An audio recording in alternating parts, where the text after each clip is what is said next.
if I put the pencil exactly here, it's more or less in the middle of the very narrow shaft of the action cam worn over my eyes. Optically, the action cam appears imploded.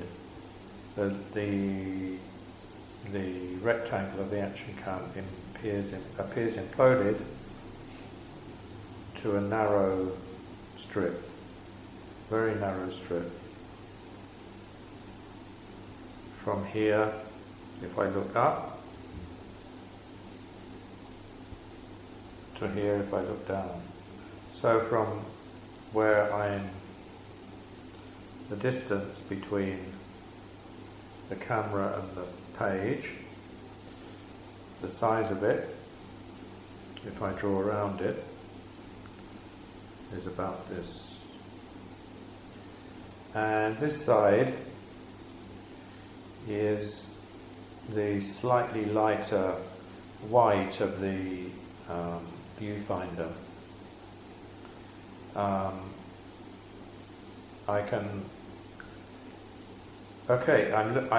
I'm fixing at this point. Actually, I'm fixing at this point, which I can't see, that's behind this narrow band. But peripherally, I can see what I'm doing on the page. I can see the circles that I'm drawing on the page. I can see my hand, the pencil drawing the circle. But this is through the white of the viewfinder. It's like the white of a viewfinder is a kind of X-ray, so I can see through it. This side, okay, I'm still looking at this point. This side is the clear view of the paper, and it's as though my left eye is looking around this side of the action cam towards the center. This is convenient. I can say that I'm still looking at this point. All of this work here is peripheral to my view. I can say that, I'm inclined to say that here I'm ushering in the space of the drawing. And this is convenient. This idea of ushering is convenient because of my left eye dominance. Both eyes work perfectly well. Each eye works perfectly well. But my dominant eye is my left eye. So it's as though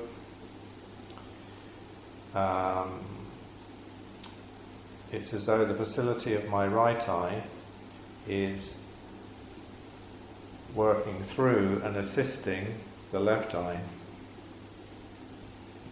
Again, to constantly reiterate, I'm looking at this point, roughly.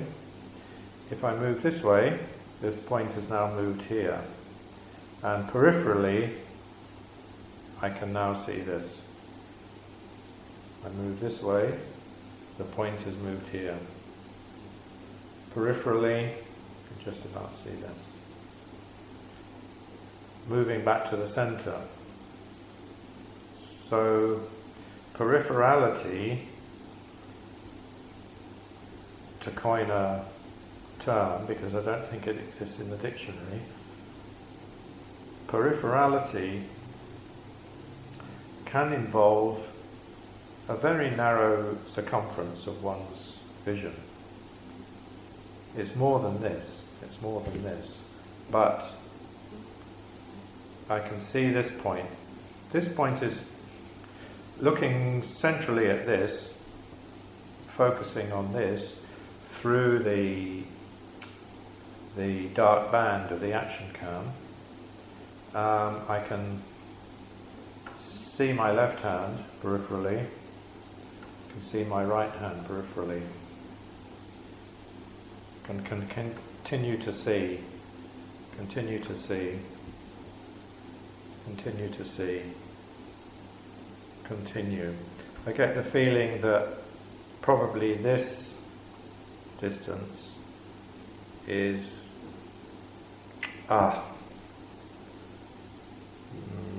would have if I held the pencil up the right way. This distance is a little bit shorter, don't know. So I can see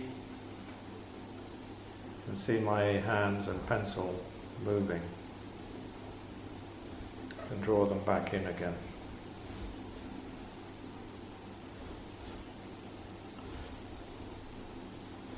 So pulling and pushing with the medium down to this. This is about the width of the band.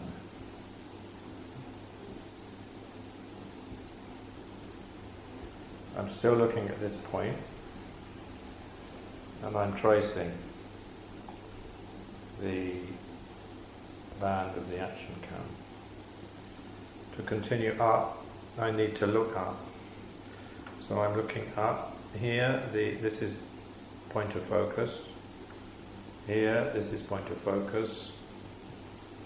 Okay, I can continue all the way up. This is the point of focus to the top of the drawing. I'm now very aware of the blue of the edge of the drawing board. When I do this, I'm looking slightly to the left of the band of the action cam, and I can see this point. I can see my pencil here making this point. I can trace the around my fingers to my wrist, and this is of course starting to index my hand on the page. The pencil, the point of the pencil I'm presently drawing with, and the left hand edge of the action cam.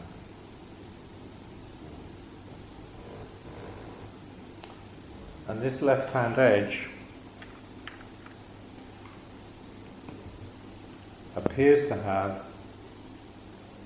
a red iridescence. I don't know where this is coming from. There appears to be a red iridescence, just as my hand against the white of the paper is at least a sort of orange.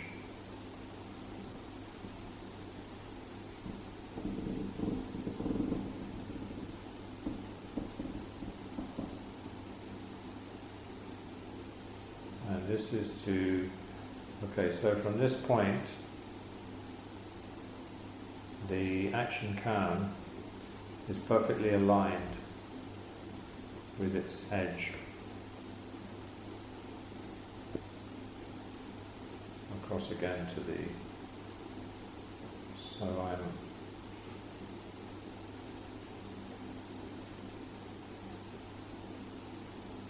tracing the line of my arm on the page. And move back to, okay, there's a similar iridescence on this edge.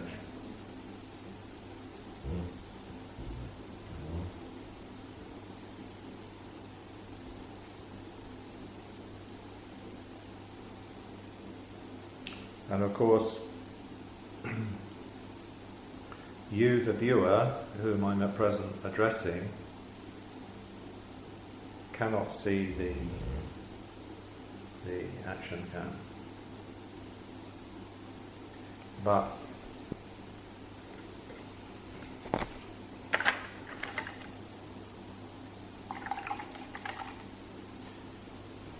the action cam is a narrow black width.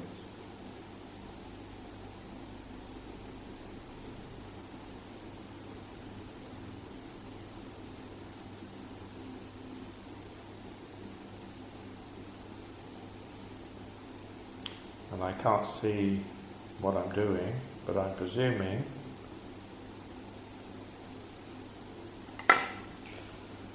if I look this way, okay, this is my point of focus. The edge of the action cam is now here. The line of the action, the edge of the action cam.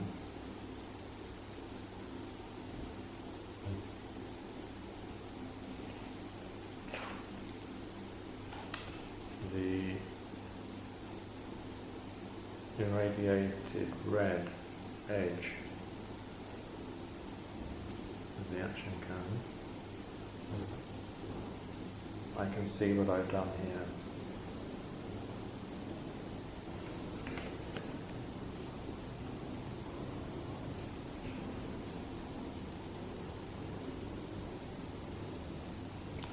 And I can see the edge of the brush, and I can see myself following the drawn edge of the action cam. I can sense the spill and the beauty of the spill.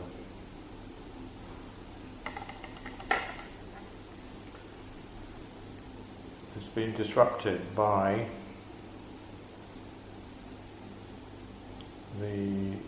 the line here.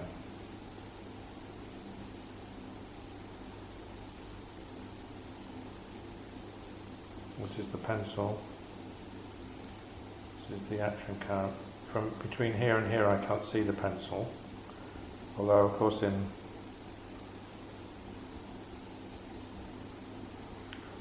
indicating this band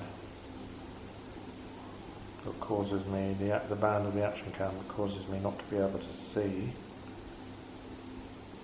the pencil is moving. The point of the pencil is moved from here to here.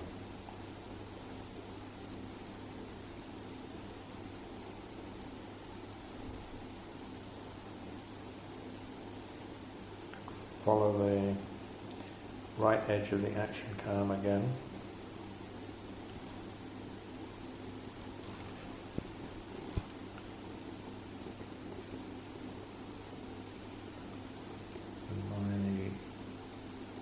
Focus is moving. I'm wanting to say my gaze is moving.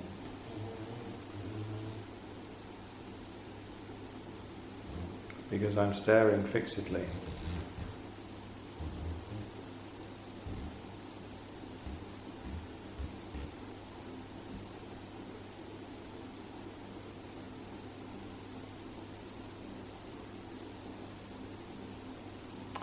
Different to a glance, but what I'm wanting to introduce, and I wasn't expecting to introduce this particular theory first,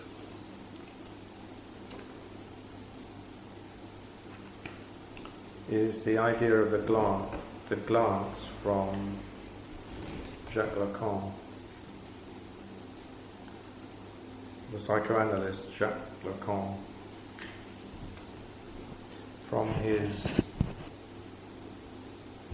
Écrits, and particularly a paper of his called Logical Time and the Assertion of Anticipated Certainty. And in this he's talking about the instant of the glance.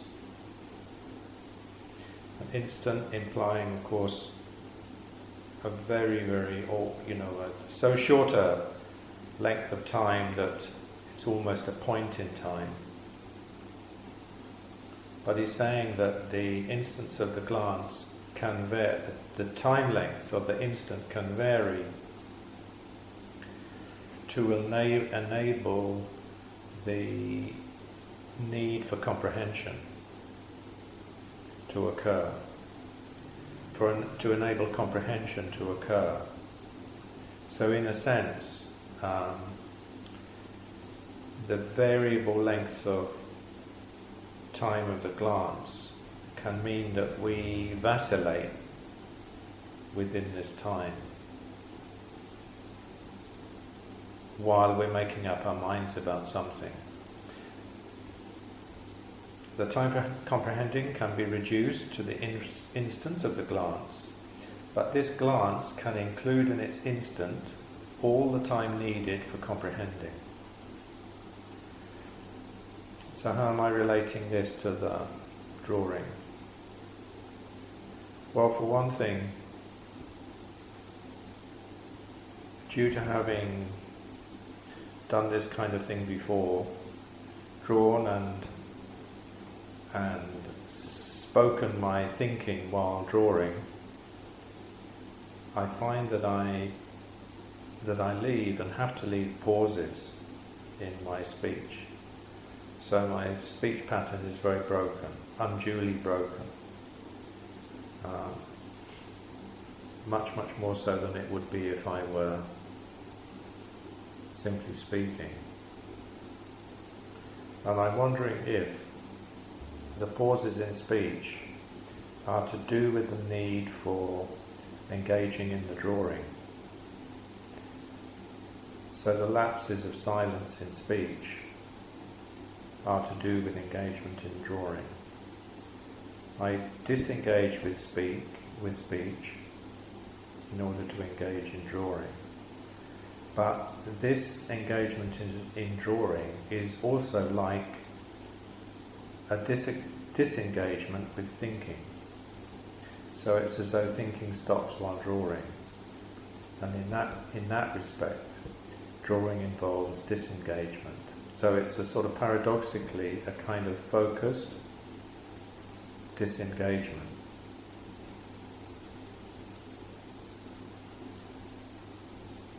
Okay, this is a subjective view, but I'm wondering hoping if the idea can be sort of suggested, strengthened, if not confirmed, by this drawing process, which, due to its being recorded on video, is available for the viewer to see. The viewer can see the process and can hear my thinking about the process. But the drawing, of course, needs to develop. And within approximately half an hour of video recording, there's not enough time to sufficiently develop the drawing for it to look something, for it to look strong enough to in a sense, to hold up for itself.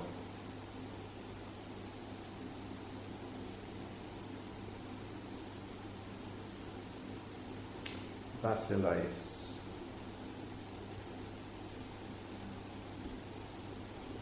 Procrastinates. Delays.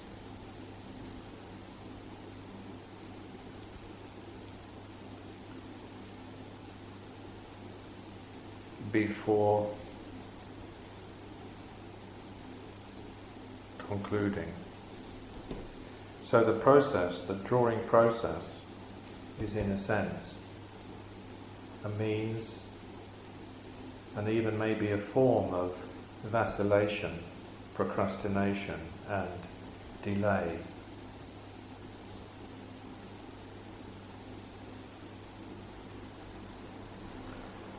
All these arrows, marks, directions,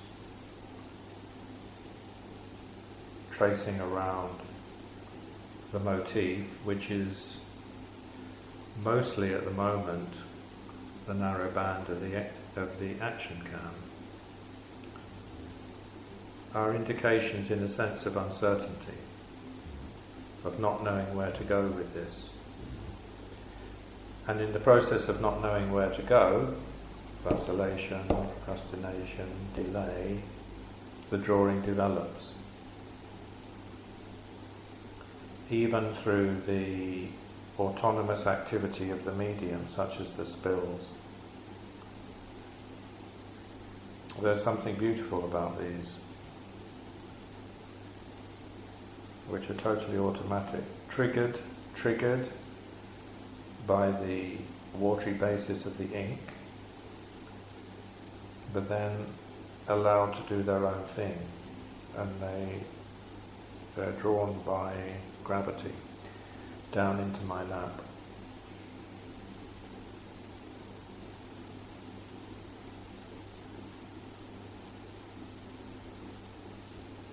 I'm back to the red pencil.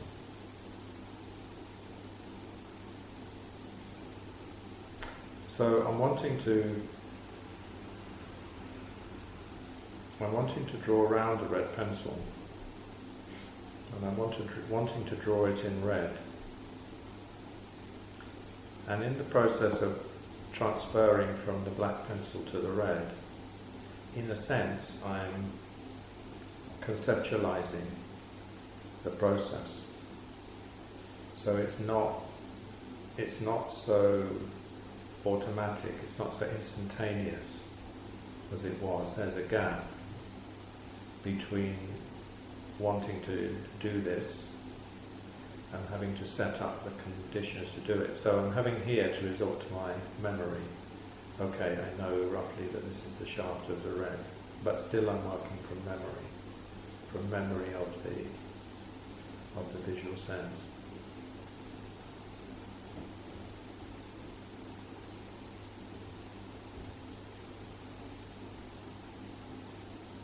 And here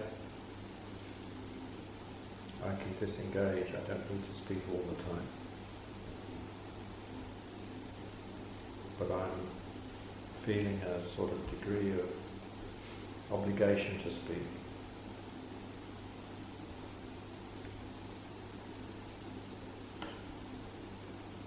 And of course, if I weren't trying to speak, and to speak clearly, and interestingly enough, I think I would be drawing differently. Here I'm using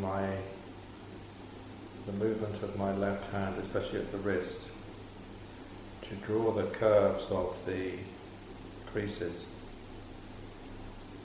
in the top of my wrist. Here I'm pushing my hand with the pencil. Here I'm pushing the pencil with my hand, with my wrist.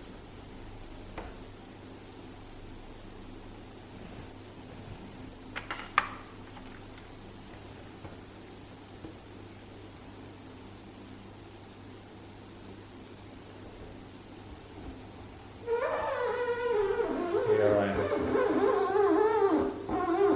moving the blue, since we're reverted to blue pencil, up to the edge of the paper to pick up the blue of the paint marks on the drawing board.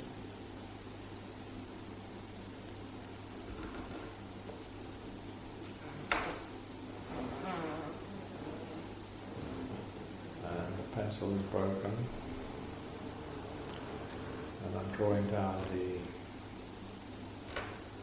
the shaft of the pencil red.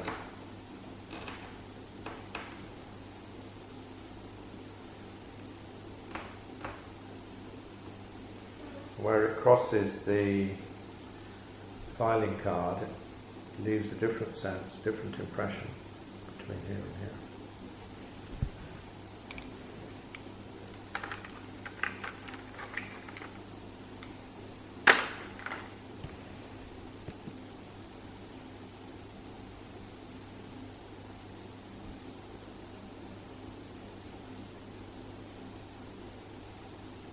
Back to this edge, and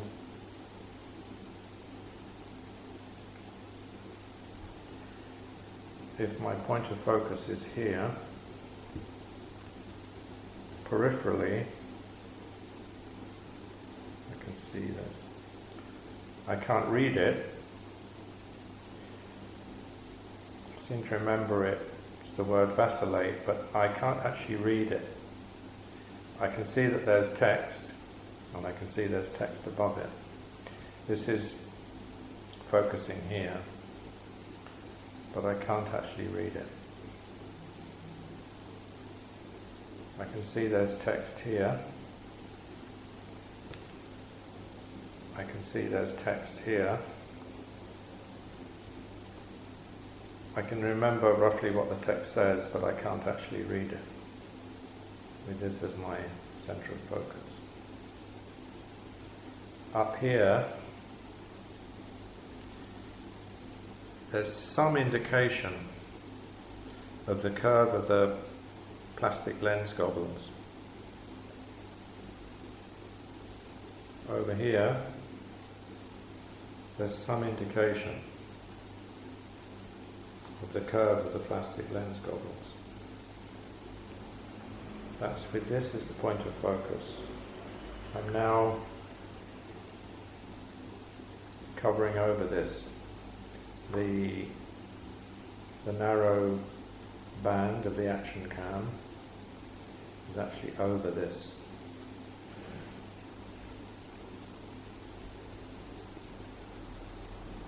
Here. So I'm slightly obliterating the text on the card, reworking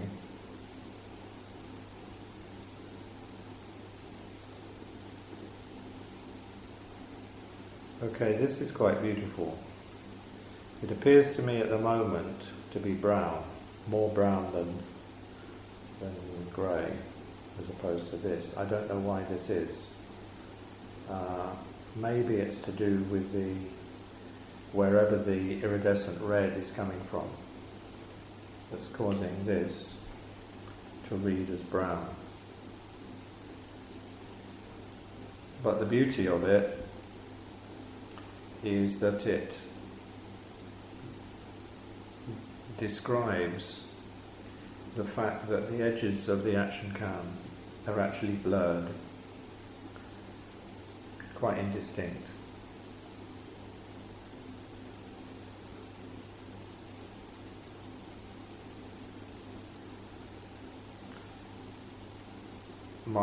The centre of my focus is here at the moment. I'm very, very aware of seeing this through my left eye, although of course my right eye is helping. My right eye feels as though it's over here somehow. My right eye feels over here. When I look at this with my right eye, I can still sense this edge of the lens goggles. But with my left eye,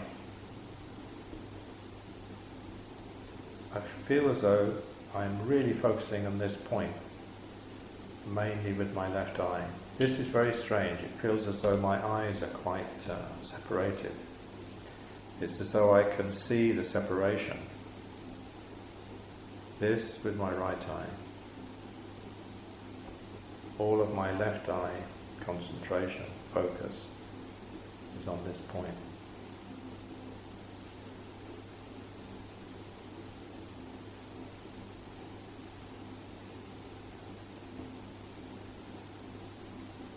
The red of the edge of the action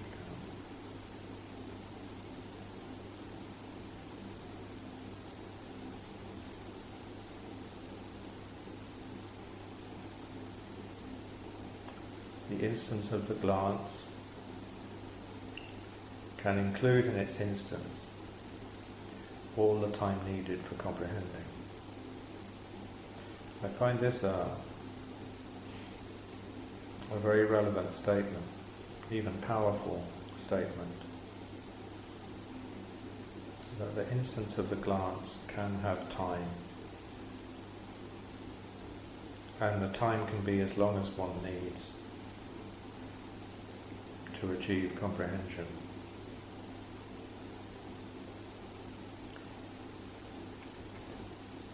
And this can speak for the need for openness, the need for the gap in time, through time, of the process of the drawing itself.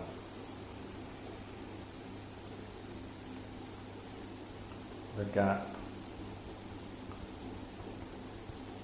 of the process of drawing. The disengagement, the disengaged focus.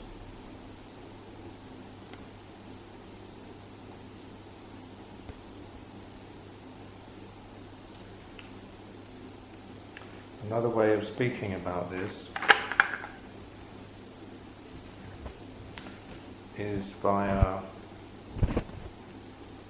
an idea of plasma.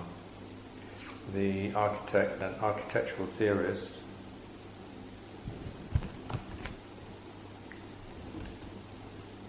Juhani Pallasmaa. This is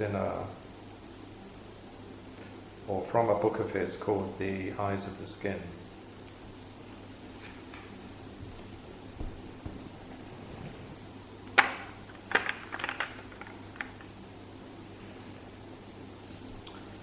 And he doesn't use the word, but he seems to be talking of thresholds.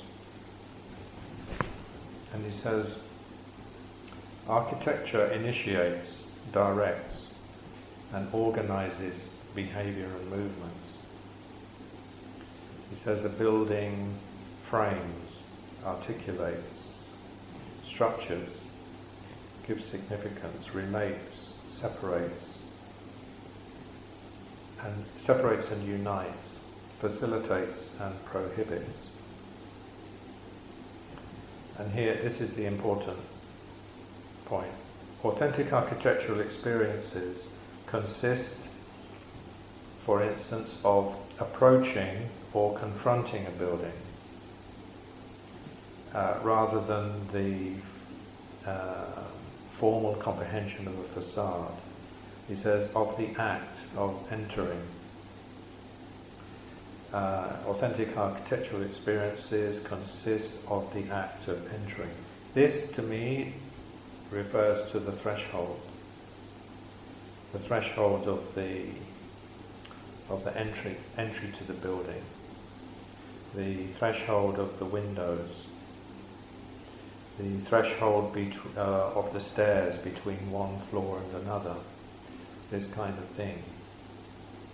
But the way it links into the Lacanian idea of time length of the glance is to do with this idea of the gap of disengaged focus. So this is like the threshold, the gap of disengaged focus. And the narrow band of the action cam is like a threshold. There's a gap. And my focus is actually here, literally at this moment here, where I can't see. So it's a gap in that sense, that it's something that it's a space, a gap where I can't see, in which I'm nevertheless placing my focus. And of course there are widths. There's the width of the filing card. There's the width between wherever I place my two hands and the drawing pencils is here. Okay, this is the point of focus behind the narrow band of the action cam. This is moving away again to the width. So between here and here is a threshold. again, coming back to this idea of the gap of time, the gap of space.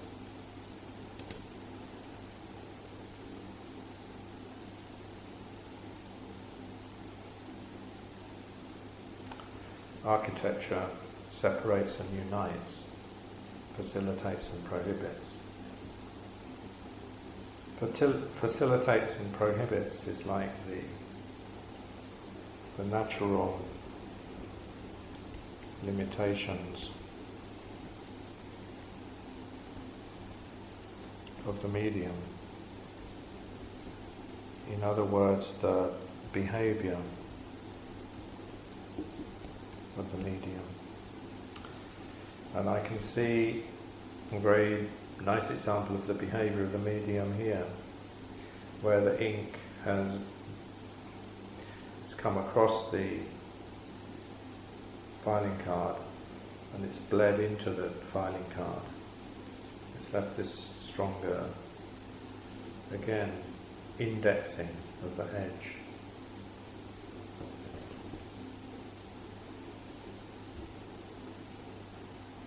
The word indexing is useful because it's often abstract phenomenon. All of this mark making is indexing where I was, indexing my thinking, my uncertainty, my indecision. And then at certain points it actually indexes its own material nature, its own material constitution. It's indexing here the ink in the way that it's bleeding through the card. The cardboard is in turn inviting the ink in. It's indexing here in the way that the spill has been diverted, deflected slightly by the barrier here of the line.